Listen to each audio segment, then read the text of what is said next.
서양 속담에 어머니의 믿음은 아버지가 몰래 주는 재산보다 낫다라는 말이 있습니다. 실제로 믿음의 지도자들 중에는 믿음의 어머니가 있었습니다. 여기서 빼놓을 수 없는 어머니가 있는데 바로 영국 부흥 운동의 선구자인 존 웨슬리 목사의 어머니입니다. 그녀는 무려 19명의 자녀를 낳아서 길렀습니다. 몇 명이요? 대단하시죠. 그런데 매일 그 많은 자녀의 손을 일일이 잡고 기도하며 재웠습니다. 또 하루에 3번씩 시각을 정하여 기도했고, 어린 자녀들이 말하기 시작할 때는 주기도문부터 가르쳤다고 합니다. 이런 일은 생각처럼 쉽지는 않습니다. 저도 우리 아이들이 어릴 때 믿음으로 키우기 위해서 가정 예배를 하려고 했는데 생각처럼 되지 않았습니다. 그래서 어쩌다 한번 시간 되어서 자리를 마련해서 예배하려고 하면 꼭 어떤 아이 때문에 화를 내다가 분위기를 완전히 깨뜨려버린 채 예배하지 못하는 그런 일들을 저도 겪어봤습니다. 압니다. 그래서 뒤늦게 목사가 되어서 교회 예배 때 우리 아이들이 참여하게 해서 신앙교육을 한 것으로 생각했습니다. 근데 그것은 사실 잘못된 생각입니다. 가정에서 따로 신앙교육을 했어야 합니다.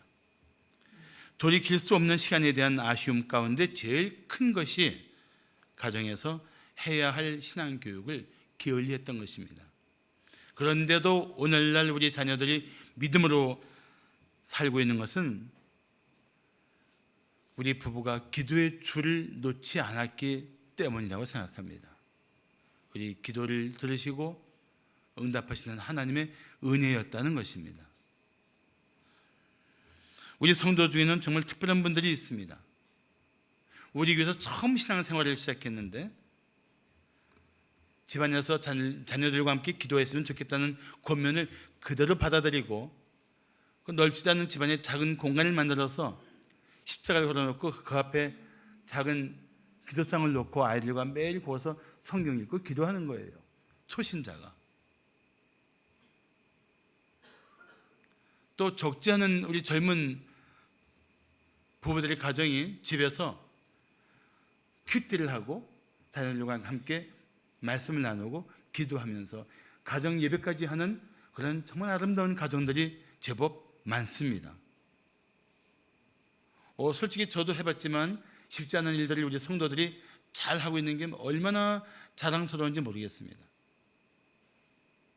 지금 예배 현장에서 지금 그런 분들이 앉아 계세요. 지금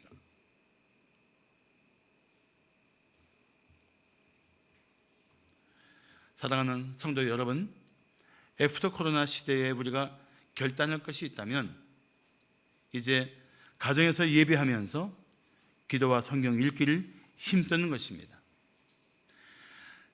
교회에 나오지 못한 채 우리 자녀들이 오랜 시간 동안 집에서 예배하고 있습니다. 이것을 긍정적으로 본다면 나는 가정 예배가 정착할 수 있는 좋은 기회라고 생각합니다. 위기가 기회가 될 수 있는 때라는 것입니다. 물론 TV를 시청하듯이 예배에 참여하는 것이 아니라 정말 경건한 자세로 예배하고 그 예배 가운데 받은 감동과 결심을 나눈다면 가정은 또 하나의 신앙 공동체가 될 것입니다.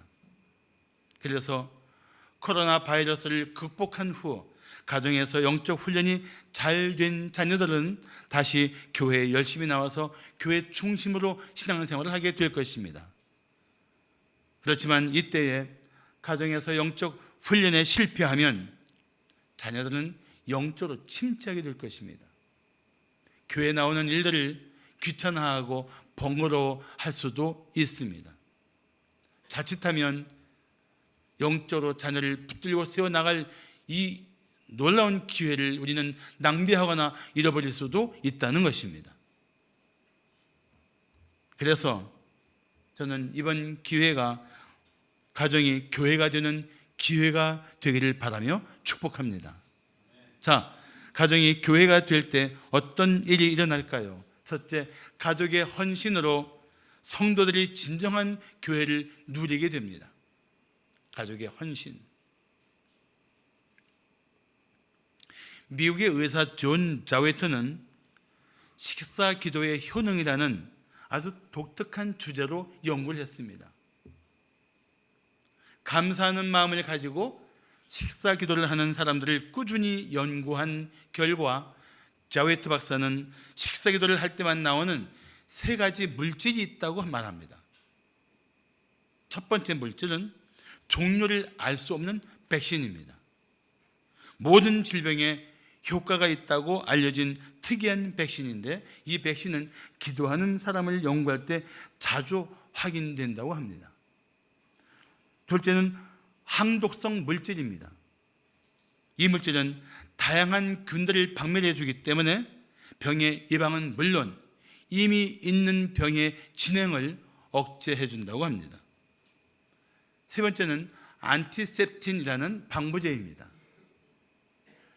죽으면 안 되는 건강한 세포들을 지켜주고 음식물의 부패를 막아주기 때문에 건강에 큰 도움을 주는 물질이라고 합니다.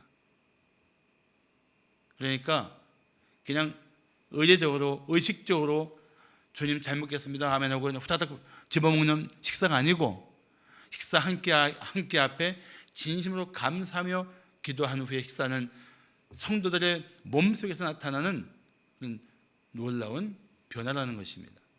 물론 자웨트 박사가 하나 놓친 것이 있습니다. 식사 기도를 할 때 주님의 임재와 그 기도의 응답을 경험한다는 놀라운 사실입니다.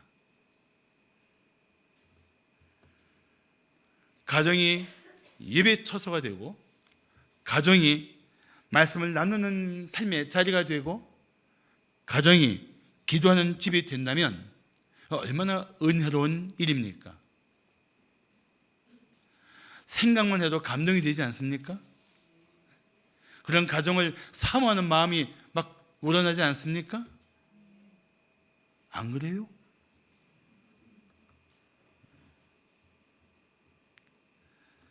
오늘 1절과 2절을 말씀하기를 그리스도 예수를 위하여 갇힌 자 된 바울과 및 형제 디모데는 우리의 사랑을 받는 자요 동역자인 빌레몬과 자매 아비아와 우리와 함께 병사된 아키뽀와 내 집에 있는 교회, 내 집에 있는 교회에 편지한다고 말씀하고 있습니다. 학자들은 여기 나오는 자매 아비아가 빌레몬의 아내일 것이라고 생각합니다. 그리고 함께 병사된 아키뽀는 빌레몬의 아들이라고 생각합니다. 그런데 온 가족이 교회를 섬기고 있는데 그 교회가 어느 교회입니까? 내 집에 있는 교회. 그러니까 온 가족이 한 마음이 돼서 그 자기 집에서 성도들이 모여 예배하고 교제할 때 섬기고 있다는 것입니다. 그러니까 가정이 교회가 된 거예요. 집이 교회가 된 것입니다. 사실 서기 200년경까지는 가정에서 예배하는 가정이 많았습니다. 제3세기가 되어서야 교회들이 모임이 커지니까 교회를 위해서 건물을 마련하게 된 것입니다. 빌레몬은 사실 골로새 교회의 성도입니다. 그런데 이 골로새 교회는 이 빌레몬처럼 자기 집을 교회로 내어준 성도들이 있었습니다. 그래서 골로새서 4장 15절에 보시면 눈바라는 여인이 나옵니다. 그래서 그 말씀은 이렇게 진행됩니다. 눈바와 그 여자의 집에 있는 교회. 그러니까 가정이 온 가족이 헌신한 상태에서 그 한 집이 교회로 쓰임받았던 것입니다. 또 로마서 16장 4절과 5절을 보시면 브리스길라와 아굴라 부부의 이야기가 나옵니다. 참 복음을 위해서 생명을 건 부부였는데 그들은 내 목숨을 위하여 자기들의 목까지 내놓았나니 나뿐 아니라 이방인의 모든 교회도 그들에게 감사하느니라. 또 저의 집에 있는 교회, 그러니까 브리스길라와 아굴라 부부의 집도 교회로 열려 있었고 성도들 섬기는 그런 삶의 자리였던 것입니다. 초대교회 때는 성도들의 집이 성도의 예배와 교제가 이루어지는 그런 모습이었습니다. 그런데 우리가 주목할 것은 빌레몬과 아내 아비야와 아들 아키뽀가 한 마음으로 헌신적으로 그 교회에 오는 성도들을 섬겼다는 것입니다. 그래서 바울은 이 가정을 기뻐했고 특별히 나중에 아키뽀는 교회 지도자로까지 성장하게 됩니다. 골로새 4장 17절을 보시면 아키뽀에게 이르기를 주 안에서 받은 직분의 삶과 이루라고 말합니다. 아키뽀가 누구예요? 빌레몬의 아들이지 않습니까? 아들이 이제는 직분을 받고 교회를 섬기게 되었단 말이죠. 가정에서 훈련받은 아들이, 가정에서 믿음으로 부모의 대를 이어받은 아들이 주님을 위해서 헌신하며 살아갈 때 그 부모의 마음에 얼마나 큰 기쁨이 되겠습니까? 내 아들의 또 자녀들이 대를 이어가면서 하나님 나라에 헌신하고 그리스도의 몸된 교회를 위해 살아간다는 것을 보는 것은 얼마나 복된 일입니까? 그런 일들을 꿈꾸면서 이제는 이 코로나 바이러스 시대에 가정에서 교회로서의 사역들이, 교회로서의 역할들이 이제는 일어나야 한다는 것입니다. 그래서 헌신적인 가정을 통해서 교회가 더 은혜가 넘치게 되고 성도들은 그 작은 공동체를 통해서 진정한 교회, 한 가정의 헌신을 통해서 경험하게 되는 진정한 교회를 부하게 해야 할 것입니다. 저는 이 코로나 바이러스 시대에 가정이 교회 같은 초소가 되어서 이제는 새로운, 어쩌면 초대교회 같은 새로운 그 은혜들을 나누는 삶이 우리 가운데 풍성해지기를 축복합니다. 자, 가정이 교회가 될 때 어떤 일이 일어날까요? 둘째, 사랑의 교제를 통해 교제로 성도들이 영적 성장을 하게 됩니다. 사랑의 교제는 성도들을 영적으로 성장하게 합니다.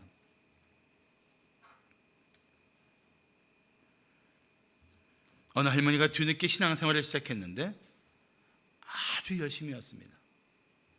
그런 할머니가 부흥회를 다녀온 후부터 아예 교회에 나오질 않았습니다. 걱정이 된 목사가 할머니를 찾아뵈었습니다. 할머니, 요즘 왜 교회 안 나오세요? 그래서 할머니가 대답했습니다. 아이고, 지난번에 부흥사가 다녀간 후 영 마음이 편치 않아요. 왜 그러셨어요? 그래서 할머니가 이렇게 대답합니다.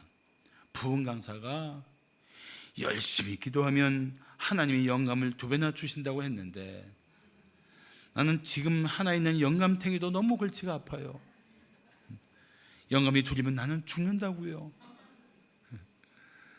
그런 영감이 아니죠. 가정이 성령의 영감으로 2배가 된다면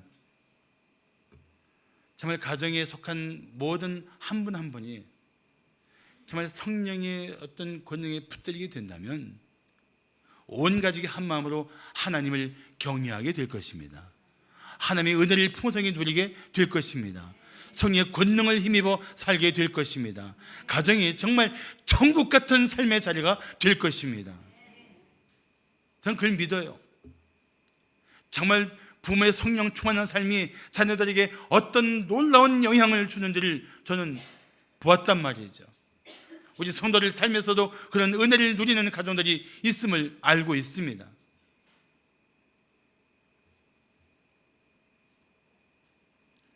오늘 보면 4절과 5절을 보시면 내가 항상 하나님께 감사하고 기도할 때 너를 말함은 주 예수와 및 모든 성도에 대한 내 사랑과 믿음이 있음을 들었다고 하고 있습니다. 자, 여기 본문에 보면 순서가 나타나 있습니다. 주목할 것이 있습니다. 주 예수와 성도, 주 예수와 모든 성도, 어느 특정한 성도가 아니고 모든 성도, 주 예수와 모든 성도. 예수님을 사랑하게 되면 모든 성도를 사랑하게 되고, 주 예수를 믿으면 모든 성도와 믿음의 교제를 나눌 수 있다는 것입니다. 본문은 놀랍게도 그 메시지를 우리에게 전해주고 있습니다.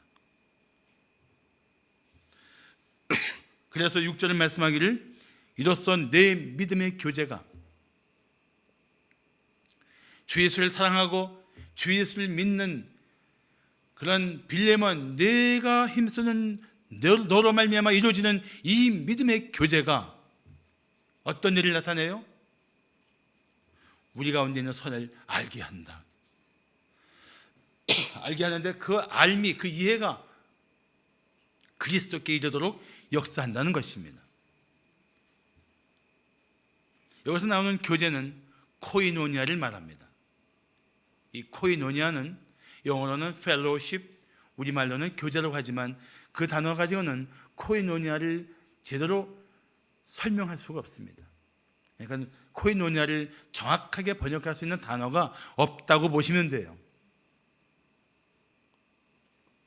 왜냐하면 이 코이노니아는 성도의 만남과 나눔과 섬김을 통해서 서로 간의 믿음을 격려하고 예수를 더 깊이 사랑하고 예수를 닮아가는 이 아름다운 삶을 힘있게 하는, 그것이 바로 코이노니아이기 때문에 그렇습니다. 자, 믿음으로 교제할 때 어떤 일이 벌어진다고요? 우리 가운데 있는 선을 알게 한다는 것입니다. 그게 무슨 뜻입니까?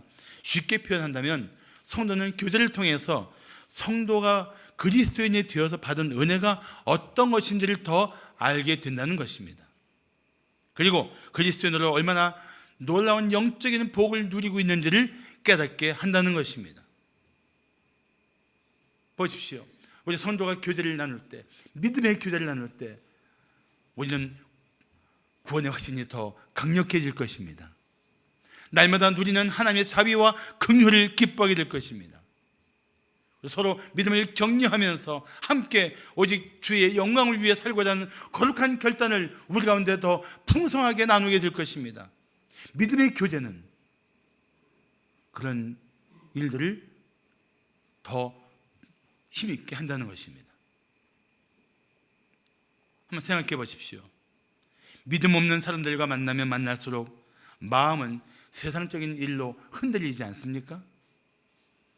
그리고 세상을 향한 욕심이 내 마음속에서 꿈틀거리지 않습니까? 죄의 유혹들이 달콤하게 다가오지 않습니까? 그렇지만 성도들 만나 사랑하며 믿음의 교제를 나눌 때 우리 안에는 어떤 변화들이 일어납니까?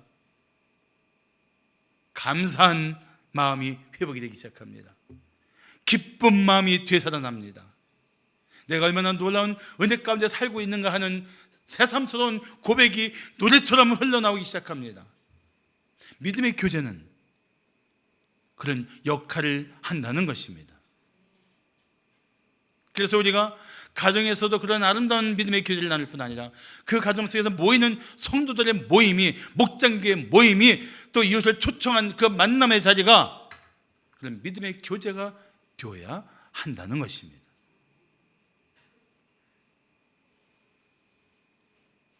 누트 라로슨 박사는 탁월한 통찰력을 가지고 6절을 이렇게 설명해 주었습니다. 한번 잘 들어보세요.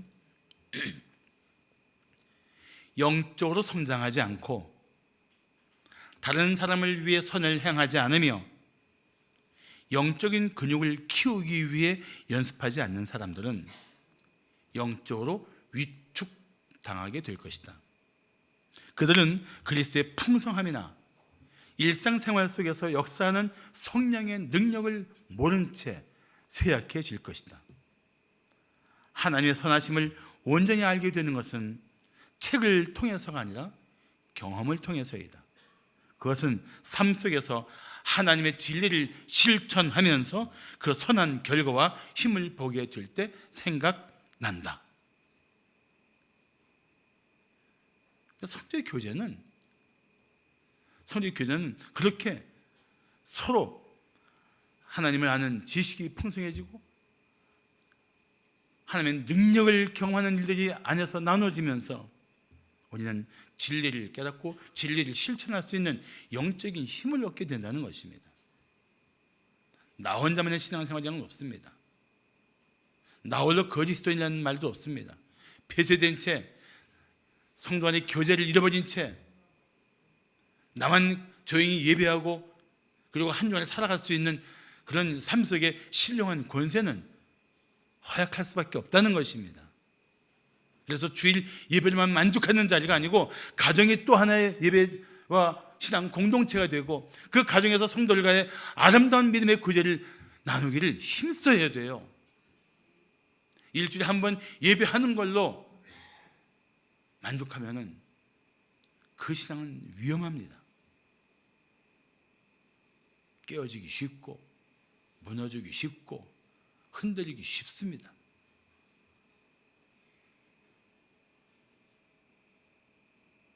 코이노니아가 약해지면 선을 아는 힘도 약해지고 선을 행하려는 의지도 약해집니다.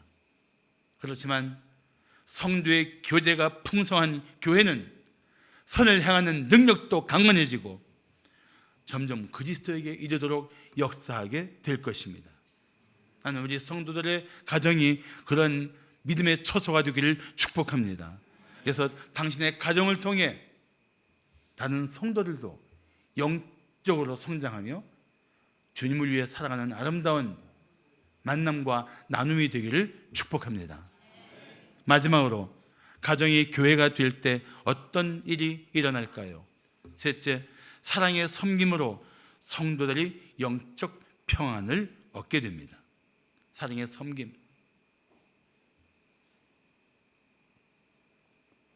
온 가족의 헌신,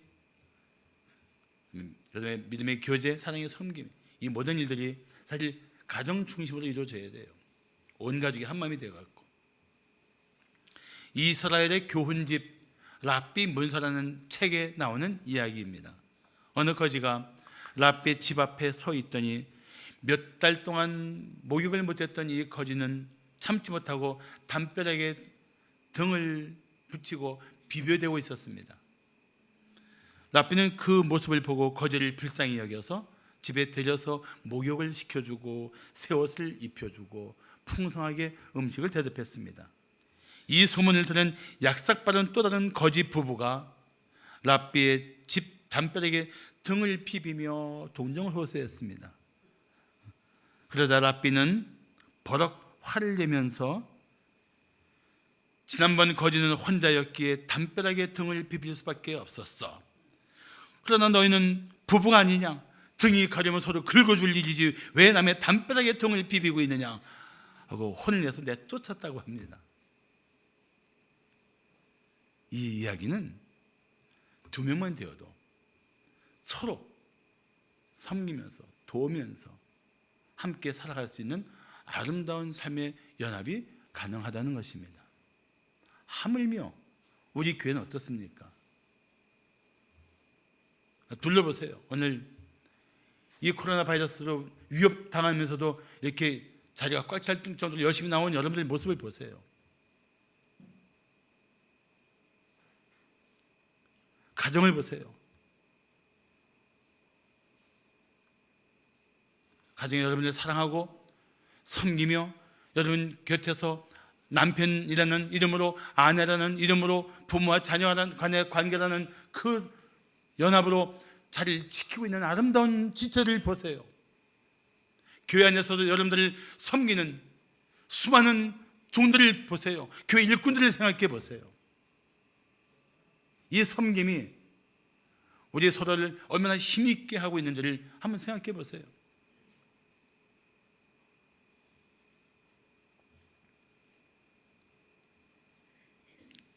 성도들이 서로 섬기는 교회는 평안이 넘쳐나게 됩니다.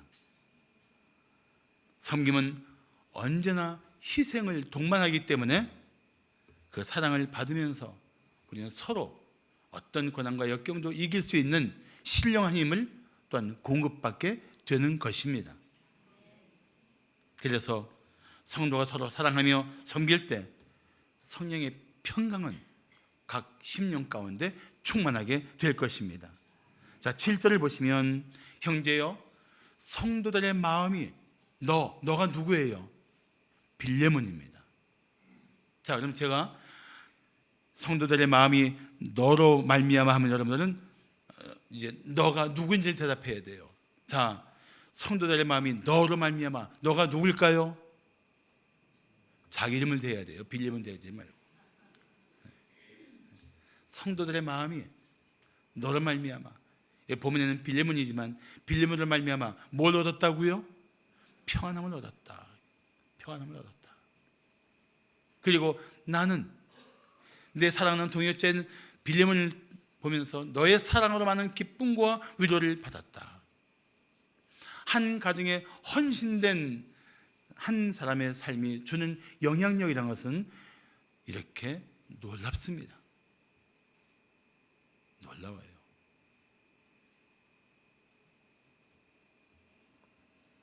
여기서 이 평안이라는 단어는 마태복음 11장 28절에서 예수님이 말씀하신 단어와 연결되어 있습니다. 자, 마태복음 11장 28절 보시면 수고하고 무거운 짐진 자들아 다 내게로 오라 내가 너희를 쉬게 하리라. 이 쉬게 하리라, 안식, 쉬게 하리라. 어떤 쉼입니까? 죄의 멍에를 다 벗어버린 영적인 쉼. 믿음 없이 살면서 온갖 짊어지고 있는 삶의 두려움과 불안과 염려들을 다 벗어버린 쉼. 그래서 성도들의 마음이 섬기는 한 사람 한 사람 때문에 이 쉼을 누리고 이 평안 가운데 들어갈 수 있는 것, 이게 교회 안에서 이루어져야 하는 일들이에요. 그것이 한 헌신적인 가정을 통해서 확산되어야 한다는 것입니다. 그게 교회죠. 서로 평안을 나누는 교회, 서로 지치고 상한 심령들을 하나님의 안식 가운데 초대하며 그 쉼을 통해 새롭게 힘있게 하는 교회. 가정 중심으로 그런 역할들이 얼마든지 이루어질 수 있다는 거예요. 혹시 교회 못 모일지라도 가정에서부터 몇 사람을 초대하든지 힘겨워하는 인생 속에 있는 이웃을 초청하든지 어려움 가운데 있는 지체를 초청하든지 목장교회 모임을 하든지 가정이 교회가 되어서 그런 섬김으로 이웃들에게 평안을 나누는 일들이 우리 속에 있어야 한다는 것입니다. 그게 좋은 교회죠. 우리 교회는 그런 좋은 교회 될 수 있는 아주 훌륭한 조건을 가진 교회입니다. 뭐 때문에 그런지 아십니까? 우리 성도들 한 분 한 분이 그런 마음들이 남달라요. 이제 그것이 헌신된 가정을 통해서 이제 하나 둘 확산되어야 한다는 것입니다.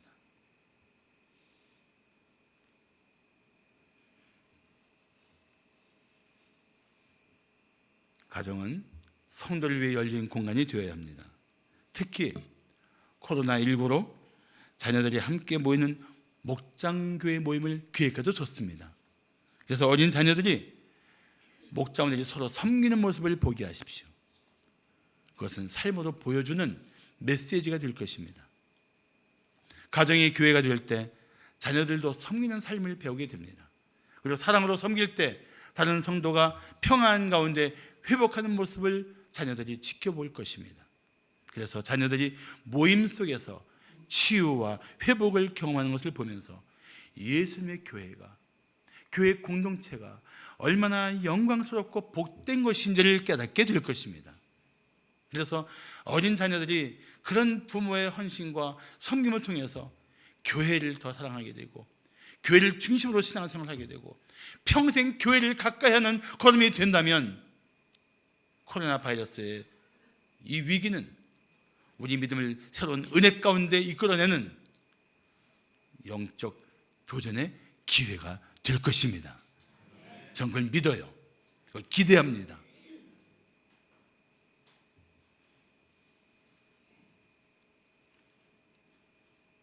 자녀에게 코로나가 두려워 집안에 꽁꽁 숨어있는 모습만 보여줄 것입니까? 그래서 자녀들에게 교회도 가지 말라고 하면서 집에서 신앙 교육도 시키지 못한 채 오직 생존을 위해 살 것입니까? 아닙니다. 지금은 오히려 새로운 페라다임을 가지고 도전할 때입니다. 사랑하는 성도 여러분, 이번 기회에 가정에서 예배할 뿐 아니라 자녀와 함께 교회를 섬기는 가정으로 새로워지길 축복합니다.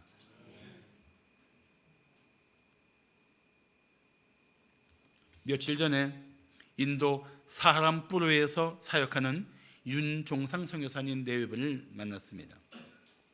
그분에게 들은 이야기인데, 이 사하람푸르는 인도 수도인 뉴델리에서 북쪽으로 약 200km 떨어진 곳에 있는 도시입니다. 원래 그곳에는 교회가 하나도 없었다고 합니다. 그런데 1986년 잔드컬리라는 여인이 있었습니다. 이 잔드컬리 여인이 1986년에 길 가다가 우연히 날라온 전도지 한 장을 주워 들었습니다. 글을 모르는 이 잔드컬리 여사는 아들에게 이게 무슨 글이냐고 물었습니다. 아들이 그 전도지에 있는 글을 읽어줬어요. 그랬는데 그 여인의 마음에 이것이 깊이 새겨졌습니다. 아들이 몇 번 읽어줄 때 들으면서 외웠던 것이 그 마음에 이제 묵상되면서 그 말씀들이 그 안에서 막 역사하기 시작한 거예요. 그 어느 날 하나님께서 이 여인에게 말씀하신 겁니다. 우상을 버리고 예수를 믿으라. 그래서 그 하나님의 역사 앞에 그는 순종하며 우상을 버리고 예수를 믿기로 결단했습니다. 이 사실을 알게 된 힌두교 남편은 이 여인을 거의 죽을 만큼 팼는데 그때 허리를 다쳐서 하반신 마비가 된 것입니다. 휠체어를 타고 다녔어요. 그런데도 불구하고 이 여인의 마음속에 나타나는 이 기쁨과 감사는 누구도 막을 수가 없었습니다. 그러던 어느 날 이웃집 여인이 찾아왔습니다. 6년 동안 아기를 갖지 못했던 이 여인은 하소연을 했습니다. 그래서 잔드컬리는 아주 단호하게 말했습니다. 우상을 버리고 예수를 믿으세요. 그러면 어떤 은혜가 나타날지 기대하십시오. 그랬는데 정말 그 여인도 성령의 역사로 우상을 버리고 예수를 믿은 순간 임신을 했어요. 그게 낳은 아들은 지금 교회 사역자가 되었다고 합니다. 엄마가 말한 거죠. 너는 하나님이 주신 선물이야. 너는 하나님을 위해 살아야 돼. 어려서부터 교육시킨 거예요. 그러면서 이 잔드컬리 여사의 가정이 예배처가 되고 이 아기를 낳은 집이 예배처가 되면서 가정이 하나씩 예수를 믿는 것으로 확산되기 시작해서 지금은 35년이 지난 지금은 우리 성교사님 말에 의하면 가정교회가 약 600개가 되고 예배당에 있는 교회가 약 30개가 된다고 합니다. 얼마나 놀라운 일이에요. 그리고 하나님은 이 교회들을 섬기기 위해서 뉴딜리에 있던 윤종상 선교사를 이 땅으로 보내주신 거예요. 그런데 그렇게 예수를 믿고 그 가정이 변화됐던 상황에서 잔드컬리는 자기 집을 만딜이라고 불렀습니다. 만딜, 그 인도어 말로 성전이라는 뜻입니다. 내 집이 성전이야. 내 집이 예수를 경배하는 곳이야. 내 집이 하나님의 은혜를 나누는 곳이야. 내 집이 성도의 교제를 힘쓰는 곳이야. 만딜이라고 불렀어요. 만딜.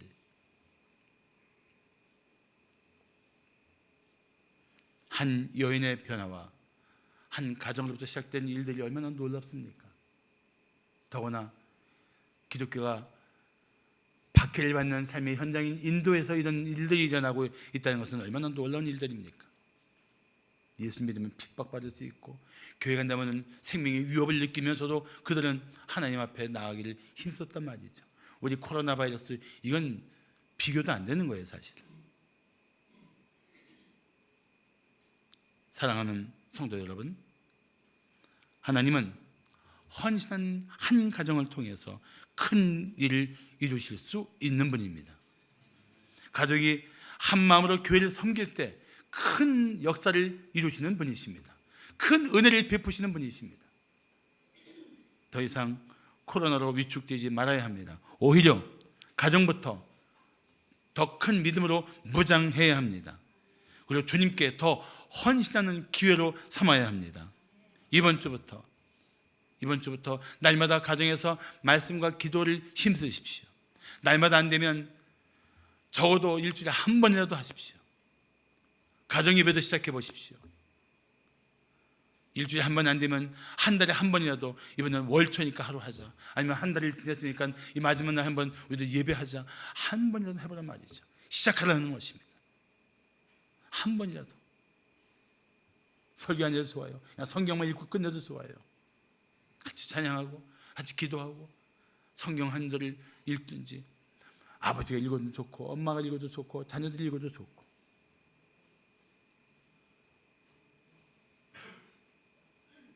특별히 자녀들과 함께 믿음의 교제를 나누면서 온 가족이 한 마음으로 다른 성도들을 섬기는 일들에도 한번 삶의 지경을 넓혀보십시오. 고통당하는 가정이 있다면 초대해서 식사 대접하면서 힘내라고 기도해주고, 사업이 어려운 지경에 있는 분에게는 함께 만나서 그냥 같이 앉고 기도하고 울어주고, 그러면서 당신의 가정이 교회가 되어서 우리 안에 있는 성도를 서로 돌아보며 섬길 때 가정은 정말 아름다운 삶의 자리가 될 것입니다.